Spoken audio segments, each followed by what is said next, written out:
ஏன் கத்துற? நீயே காட்டி கொடுத்து ஊரை கூட்டிடுவோம் போல இருக்கு. மனுஷருக்கு கஷ்டத்துல பாசாம இருக்கு. ஒண்ணும் செய்ய மாட்டேன்.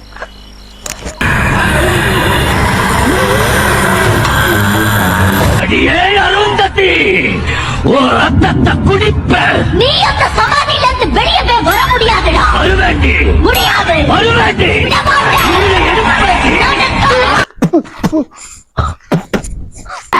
அடியே அருந்ததி, ஒரு ரத்தத்தை குடிப்ப.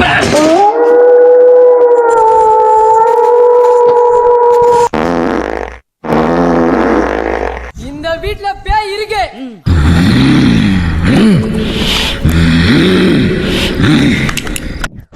பாதையும் மயிரும் வாங்க சொல்ற நீ அவ்வளவுதான்.